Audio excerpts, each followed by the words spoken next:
Просто он пассивный. Что делать в таких случаях? Его устраивает этот диван, эта квартира, эта машина. Ему просто хорошо. И когда она давай, надо, а кому надо? А жена, она видит перспективы, она видит, что он умный, например, все. Она понимает, что он может что-то сделать.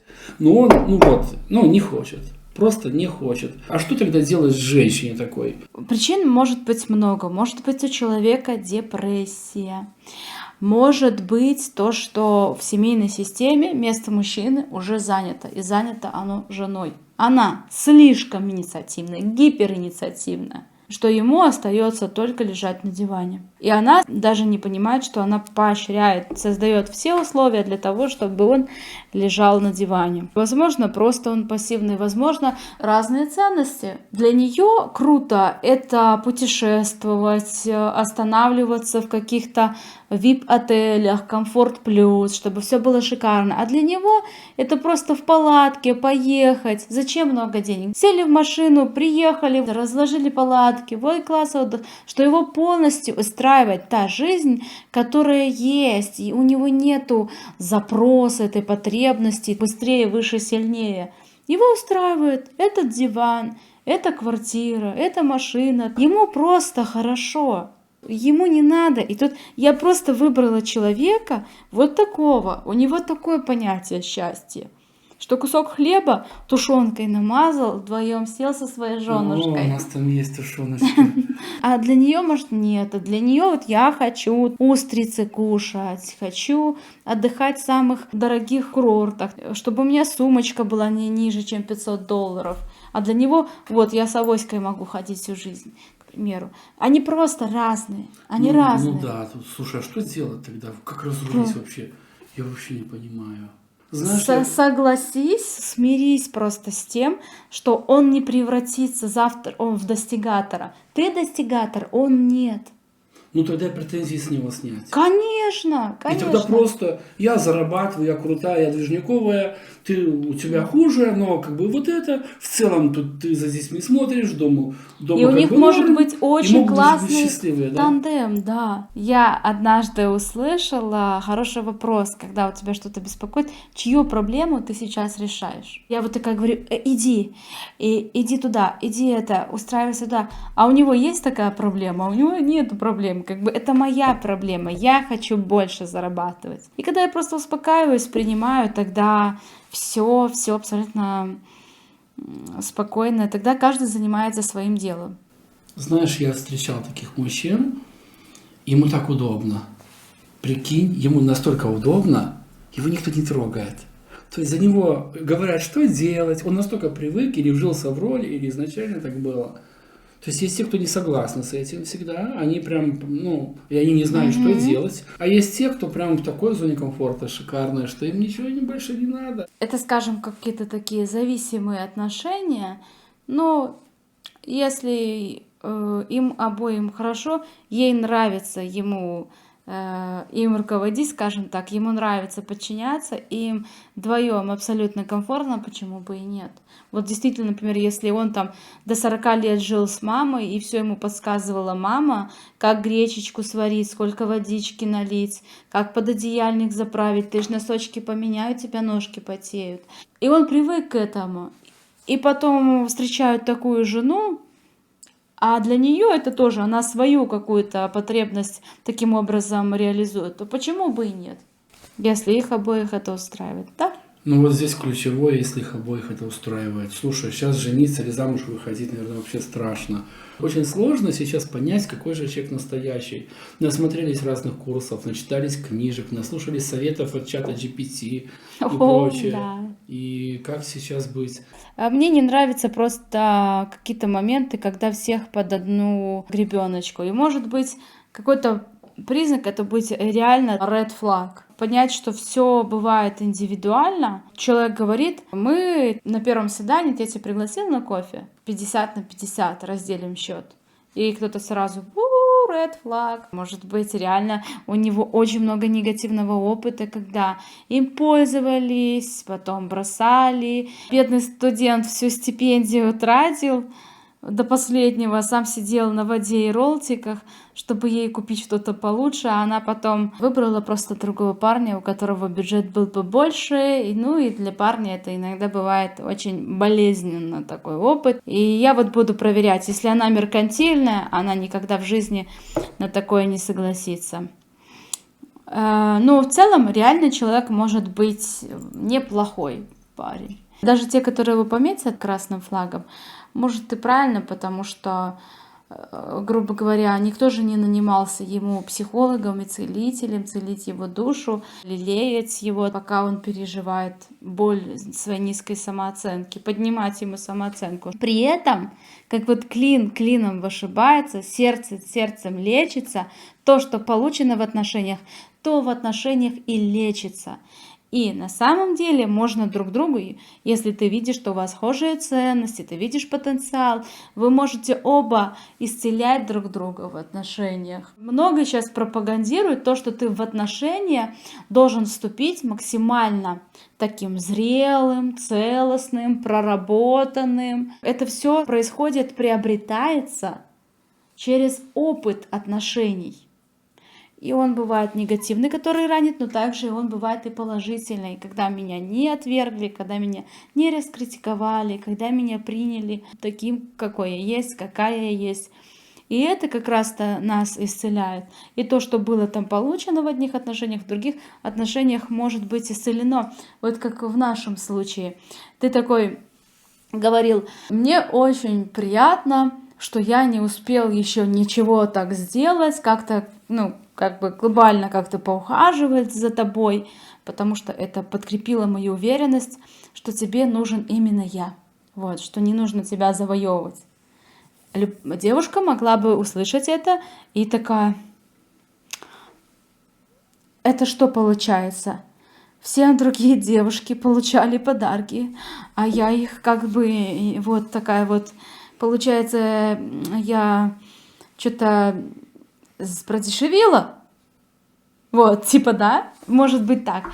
Но для меня, например, я просто изначально понимала, какой ты человек, что ты человек добрый, что ты человек щедрый, и мне не надо ничего доказывать.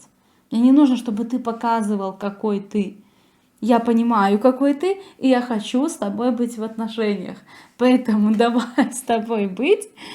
Вот, и просто уже делать походы друг другу, подарки, ухаживать друг за другом.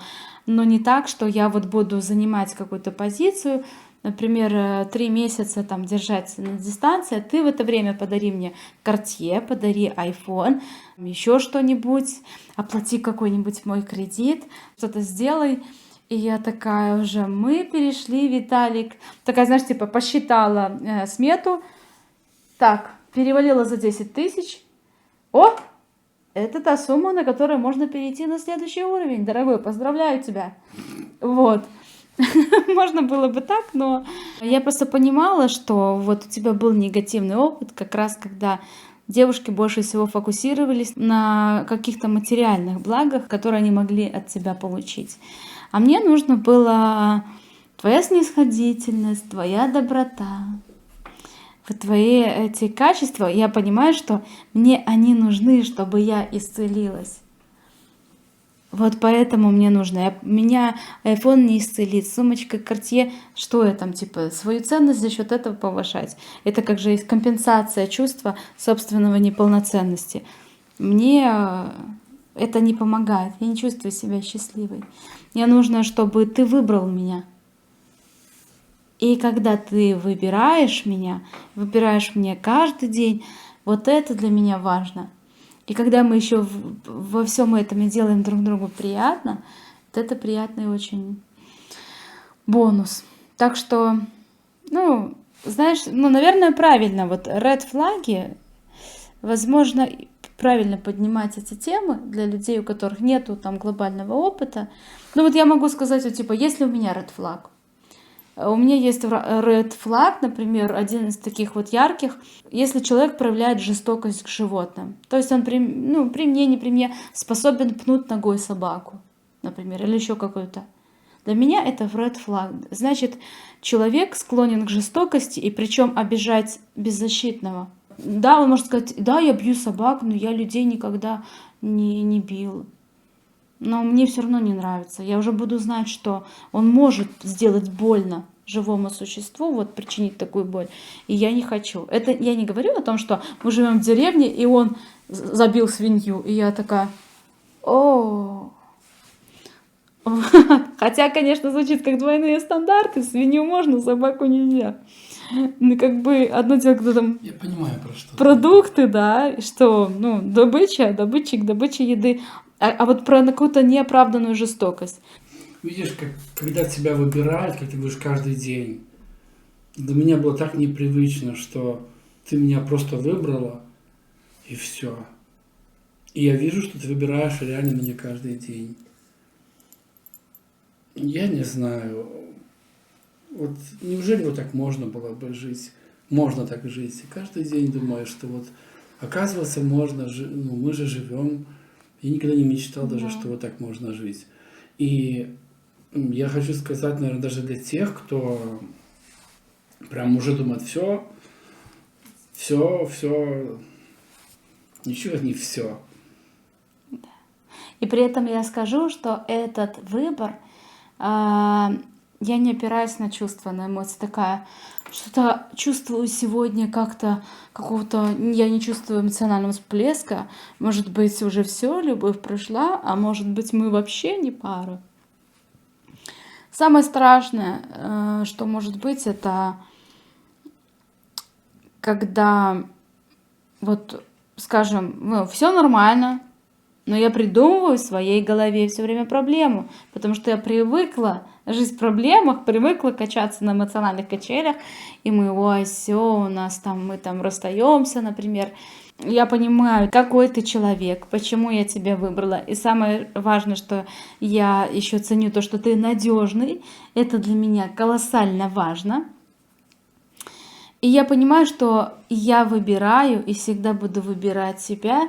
И для меня, вот знаешь, я себе лично поставила такое, никогда не сомневаться, что ты мой мужчина. Просто, знаешь, такую, то, что не требует доказательств. И, ну, я однажды это решила, хорошенько взвесив все, что я вижу. Потому что также можно сказать, это тоже слепая любовь. Ты просто, ты такая, я выбираю его каждый день и не сомневаюсь, что это мой мужчина, и при этом он ведет себя неизвестно как кто. И ты такая, нет, я не позволяю себе сомневаться, что это он такой меня лупит, ломает мне ребра, я не позволяю себе сомневаться, что это мое родное. Нужно при этом, я же, конечно, не говорю о крайностях, а говорю о здравых каких-то, что ты прекрасный муж, ты прекрасный отец, ты хорошо заботишься о нашей семье, о нашем доме, о нашем быте. Я счастлива с тобой как женщина. То, как ты относишься ко мне, та любовь и забота, которую ты ко мне проявляешь, что это все для меня вот огромным багажом, что это не слепо. А я как раз-то все увидела, весь спектр того приятного, что я получаю в наших отношениях. И я понимаю, вот здесь мы закрепимся, ниже нельзя, дальше можно только расти. Вот. И все, это мой мужчина, и я понимаю, что вот с этим человеком мы далеко пойдем. Люблю тебя, жена. Я тебя очень сильно люблю. Конечно, ребята, не подумайте, что я сейчас вам советую непрошенный совет и вас гиперопекаю, говоря вам, что делать. Но, пожалуй, сейчас будет абьюз с моей стороны. Ребята, проявляйте активность для того, чтобы эти видео могло увидеть как можно большее количество людей, чтобы вот каждый написал мне в комментариях, в чем я не права. Если вам нравится это, мы очень рады слышать эти слова поддержки, и мы уже слышали положительные отзывы. Очень-очень благодарны тем людям. Возможно, они смотрят сейчас нас. Тоже такая прекрасная, чудесная молодая пара. Мы передаем привет и благодарим за вашу поддержку. Это очень важно. для нас. Да, правда. Спасибо, и это вдохновляет нас вот так вот вечерами в час ночи вот это все записывать, потому что это кому-то нужно. Поэтому спасибо вам большое. Оставайтесь с нами и дальше.